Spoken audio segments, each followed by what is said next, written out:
امان بحال نہیں ہوگا. دیکھیں اس وقت جو ہماری وفاقی حکومت نے اس وقت جو ہمارے فیلڈ مارشل صاحب نے جو کردار ادا کیا ہے پاکستان کے لیے، اس امن معاہدے کے بعد انشاءاللہ جو میں امید سے ہوں کہ ہونے جا رہا ہے ایران اور یو ایس کے درمیان، دنیا پاکستان کی طرف آئے گی. جب دنیا پاکستان کی طرف آئے گی تو خیبر پختونخوا آ گئی. پانی میرے پاس ہے، بجلی میرے پاس ہے، گیس میرے پاس ہے، معدنیات میرے پاس ہے، ٹورزم میرے پاس ہے، سویلائزیشن میرے پاس ہے. تو اس لیے دنیا آنا چاہتی ہے نا، تو سب خیبر پختونخوا میں ہے. تو جب یہاں پر امن ہوگا تو لوگ آئیں گے. جب لوگ آئیں گے، لوگوں کو جابز ملیں گی، نوجوانوں کو جابز ملیں گی، چیزیں ہوں گی. اس کے لیے امن ضروری ہے. اور میری آج بھی اپنے صوبائی حکومت سے یہی ان کو سفارش ہوگی کہ اپنے سیکورٹی فورس کے ساتھ، اپنے اداروں کے ساتھ مل کر صوبے کے امن کے لیے کام کریں. لائن کے ایک طرف ہو جائیں، دونوں طرف نہ کھیلیں. سر شیر افضل نے کہا ہے کہ انہوں نے اپنے بھی آپ پہ جو ہے وہ کانسٹیٹیوشن کورٹ میں جو ہے وہ پٹیشن دائر کی. گنڈا پور کا انہوں نے کہا کہ کوئی کردار نہیں، ان کو تو علم نہیں تھا، انہوں نے تردید اس کی. اس پر آپ نے کیا چیلنج بھی آپ نے کیا؟ گنڈاپور صاحب گھاس کھاتے ہیں اور شیرازہ صاحب روٹی کھاتے ہیں. میں چیلنج گنڈاپور صاحب کو کرتا ہوں، شیرازہ صاحب کو نہیں کرتا ہوں. وہ سہولت کار ہیں، ٹھیک ہے. اسلام آباد میں جو میٹنگیں ہوتی ہیں، کس کے گھر ہوتی ہیں، جن کو ماں بہن کی گالیاں گنڈاپور صاحب نکالتے تھے، اب ان کے پاؤں پڑ گئے ہیں کہ میں کانسٹیٹیوشن کورٹ سے اگر بحال ہو گیا تو مہربانی کریں میرے ساتھ. اگر گنڈاپور صاحب کو اس پہ کوئی اعتراض ہے تو میں بنگلہ نمبر وہ لوگ بتا دوں گا، جس کے پاؤں پڑتے ہیں وہی بتا دوں گا، کیا کیا باتیں ہوئی ہیں، کیا کیا کچھ نہیں ہوا. سب تفصیلات تیار ہوں. آپ کے چینل پہ آ جائیں، آپ کے چینل پہ آ جائیں، آپ کے چینل پہ آ جائیں. آج آتے ہیں، کل آتے ہیں. اوپن چیلنج ہے. آئے گا نہیں، بھاگے گا پہلے کی طرح، جیسے اسلام آباد کی سڑکوں پہ بھاگ رہا تھا. ٹھیک ہے، آئے گا نہیں، لیکن میں بتاؤں گا کہ کتنے لوگ تھے.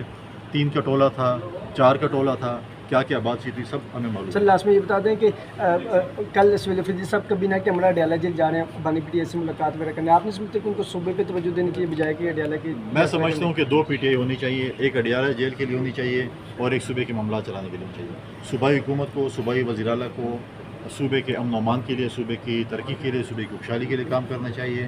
اور دوسری جو ہے وہاں پر جو ہے اڈیالہ جیل کے باہر واک کرے. دیکھیں یہ چیزیں جو ہیں، یہ ہمیں کہتے ہیں کہ ہمیں عدالت نے کہا ہے کہ ملاقات ہونی چاہیے. تو عدالت نے تو یہ بھی کہا تھا خیبر پختونخوا کی سی جی اسٹیشن بند نہیں ہونی چاہیے، اور ہماری انتظامیہ لگی ہوئی تھی بند کر رہی تھی. تو 2 چیزیں ہو گئی. ادھر کہتے ہیں کہ میری ملاقات نہیں ہوتی عدالت کہنے پہ، ادھر عدالت کہہ رہی ہے غریب بندے کا سی این جی بند نہ کریں، اور ہماری انتظامیہ لگی ہوئی تھی. صوبے کی انتظامیہ کس کے انڈر ہے؟ سی ایم کے انڈر ہے. کیوں بند کر رہی تھی بھائی؟ نہیں بند کرنا چاہیے تھا نا. تو لہٰذا یہ چیزیں ہیں، یہ عدالتوں کے معاملات ہیں. ان کے پاس بڑے بڑے بیرسٹر ہیں، شیرازہ صاحب جیسے بندے ہیں، باقی ہیں. اب شیرازہ کا میں نے کیس نہیں کیا، اس کو بولیں کسی اور کے نام سے میرے نام سے ذرا کوئی کیس کرا لینا، پھر میں اس کو دیکھوں کیسے کراتا ہے میرے نام پہ کیس. تو لہٰذا وہ کہتے ہیں میٹھے میٹھے ہف ہف کھڑو کھڑو تو.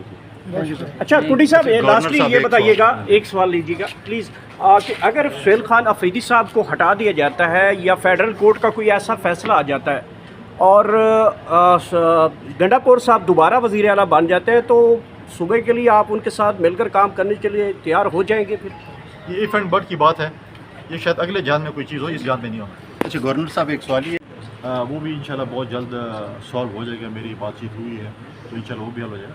تو میں نے پہلے دن سے کہا تھا کہ ہمارے صوبے کے امن و امان کے حوالے سے، ہمارے صوبے کے خوشحالی اور ترقی کے حوالے سے جو بھی کام کرے ان کے ساتھ تو تھے اور ہیں. جب انہوں نے کہا کہ صوبے کا ایشو ہے تو اس 2 ایشو پہ جو کہ ہمارے لوگوں کا ایشو تھا، ہم ان کے ساتھ بیٹھے تھے. آئندہ بھی صوبے کا کوئی ایشو ہوگا ہم اکٹھے ہوں گے. سیاست اپنی انہوں نے اپنا الیکشن لڑنے ہیں، ہماری پارٹی کا اپنا الیکشن لڑنے ہیں، سیاست کرتے رہیں گے، لیکن ہماری سیاسی اس میں عوام سے فرق ہے. سر کارکردگی پر کیا کہتے ہیں؟ سہیل افریدی کی جو کارکردگی ہے، آپ سمجھتے ہیں کہ علی امین سے بہتر ہے یا وہ صوبے میں ایک اچھا پلے کر رہے ہیں؟ کیونکہ اگر دیکھا جائے تو ہسپتالوں کے مسائل ہیں، بیچ میں کوئی ویڈیو بھی جاری ہوئی کہ ایک خاتون کو وینٹیلیٹر نہیں ملا، وہ وہیں پہ وفات پا گئی پشاور میں. تو اس پر کیا کہتے ہیں؟ دیکھیں ایشوز ہیں، گورننس کے ایشو ہیں، کرپشن کے ایشو ہیں، باقی چیزیں ایشو ہیں جو کہ ان کو تحفے میں ملی ہیں. ان کو ہمارا صوبہ کھنڈرات کی شکل میں تحفے میں ملا ہے. ان کو ہمارا صوبہ جو ہے پچھلے سی ایم نے کرپشن زیادہ صوبہ بنا کر اس کے حوالے کیا ہے. اس کو بہتر کرنا ہے. لیکن بات یہ ہے کہ وہ جو سی ایم تھا وہ وکٹ کے دونوں طرف کھیل رہا تھا. اور میں نے پہلے دن کہا تھا کہ جس دن ان کو پتہ چلے گا پی ٹی آئی کو کہ ہمارے اندر میر صادق اور میر جعفر کون ہے، تو اس کو سی ایم سے سر سہیل افریدی صاحب نہیں کھیل رہے. ایک سیکنڈ بات تو آدھا جواب نہ لینا، پھر آپ کہیں گے آدھا جواب نہیں. تو وہ جو ہے جب ان کو پتہ چلا کہ گنڈا پور صاحب میر صادق اور میر جعفر کے دادا کر اٹھا کے باہر پھینک دیا. اب میں سمجھتا ہوں کہ وہ تھوڑا سا میں غلط تھا. اب تو وہ غداری کے زمرے میں بھی آ چکے ہیں. یہی گنڈا پور صاحب تھے جو کانسٹیٹیوشن کورٹ کو نہیں مانتے تھے، P T I constitution court کو نہیں مانتی ہے، اور گنڈا پور صاحب نے کہا ہے کہ میرے جو بانی چیئرمین ہیں وہ کیا نام ہے جو نااہل ہیں اور سزا یافتہ ہیں، تو یہ فیصلہ نہیں کر سکتے ہیں. تو لہٰذا انہوں نے بتا دیا کہ پی ٹی آئی والے ایسے ڈالا جاتے ہیں. آپ کے سابق سی ایم نے کہہ دیا کہ آپ کے جو بانی چیئرمین ہیں وہ نااہل ہیں اور سزا یافتہ ہیں اور مجھے واپس اپنی نوکری پہ بحال کیا جائے. تو بلی کو خواب میں شیشے نظر آتے ہیں. تو اب جو ہے وہ کہتے ہیں میں کانسٹیٹیوشنل کورٹ سے جو ہے دوبارہ بحال ہوں گا اور پارٹی کے ساتھ غداری کروں گا یا کی ہے. تو مجھے بتائیں پی ٹی آئی والے کانسٹیٹیوشنل کورٹ جس کو آپ نہیں مانتے تھے، پہلے سائل تو آپ بن گئے ان کے وزیر اعلیٰ کو بحال کرنے میں. تو آپ بتائیں کہ پی ٹی آئی میں جو ہے پی ٹی آئی والے کہ آپ اب وہ علی امین گڈبور صاحب کہتے ہیں یہ کیس میں نے نہیں جمع کرایا. اگر آپ نے جمع نہیں کرایا تو میں دیکھتا ہوں کہ میرے بہاف پہ کوئی کیس جمع کرا کر تو دکھا دیں. تو لہٰذا یہ پی ٹی آئی نے فیصلہ کرنا ہے کہ اپنے پارٹی کے غداروں کے ساتھ انہوں نے کیا کرنا ہے. جہاں تک آپ کہتے ہیں ابھی تک انہوں نے کھیلنا سیکھا نہیں ہے میرے خیال میں سہیل افریدی صاحب نے دونوں وکٹ کے دونوں طرف. ٹھیک ہے، سہیل افریدی کے خلاف اگر تحریک عدم اعتماد آئی تو پیپلز پارٹی کیا کرے گی؟ حمایت کرے گی، مخالفت کرے گی؟ کیا فیصلہ کیا ہے؟ یہ تو پاکستانی اس پارٹی کی لیڈرشپ نے فیصلہ کرنا ہے کہ سہیل افریدی کے خلاف عدم اعتماد کون لے گا. اگر اپوزیشن لے کے آئے گی ڈیفینیٹلی ہم اس پہ فیصلہ کریں گے کہ ہم اپوزیشن کے ساتھ کھڑے ہوں گے. اگر ان کی اپنی جماعت لے کر آتی ہے تو وہ تو ان کے پاس میجورٹی ہے، ان کے پاس ہے کہ وہ کب لاتے ہیں، کس وقت لاتے ہیں، اور ان کی پارٹی کو ریپلیس کرتی ہے. ان کا ایک جمہوری حق ہے. لیکن جب اعتماد آتے ہیں اور ایک اپنا ان کا کوئی گروپ بنتا ہے تو اس میں پارٹی نے فیصلہ کرنے بھی نہیں کیا. آپ کی دوستی دہشت گردی پر اگر دیکھا ہے جائے سہیل افریدی کے ساتھ آپ کی دوستی ہو گئی ہے یا نہیں؟ کیونکہ آپ کے ساتھ کافی ملاقاتیں ہوئی ہیں ان کی. علی امین گنڈپور صاحب کے ساتھ آپ کی دوستی اس طرح نہیں نظر آ رہی تھی جس طرح سہیل افریدی کے ساتھ نظر آ رہی ہے. کوئی دوستی ہوئی آپ کی؟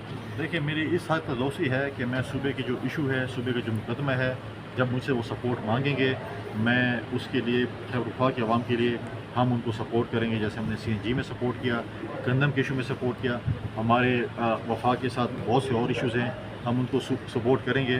اتنی قسم کی دوستی ہوئی ہے. وہ جو پرانا والا سی ایم تھا وہ عقل کل تھا.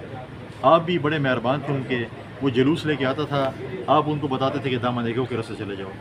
کے پی ہاؤس میں گرفتار ہوتا تھا، آپ کہتے ہیں گرفتار ہو گیا، کبھی آپ کہتے ہیں وہ اوپر ٹینکی میں بیٹھ گیا اور سب کچھ دیکھ رہا ہوتا. 13 ضلع بھی کراس کرتا. اب یہ 13 ضلع اب ہم ڈھونڈ رہے ہیں کہ پشاور اسلام آباد کے درمیان 13 ضلع. گنڈاپور سے اور سہیل افریدی سے کس کی کارکردگی آپ بہتر لگتی ہے موجودہ کی سابقہ؟ دیکھیں وہ گنڈبور تو بالکل زیرو تھا. وہ تو صرف پیسے کمانے کی مشین تھی نا، باقی تو اس کے پاس کچھ نہیں تھا. لہٰذا دیکھیں گورننس اور کرپشن کے ایشو ہمارے خیبر پختونخوا میں اس وقت بھی ہیں، ڈیولپمنٹ کے ایشوز بھی ہیں، باقی ایشوز بھی ہیں. اس میں ان کو بہتری لانی پڑے گی اگر وہ اپنی گورننس کو، کرپشن کو، بہت سی چیزیں. دیکھیں اس وقت سب سے بڑا ایشو ہے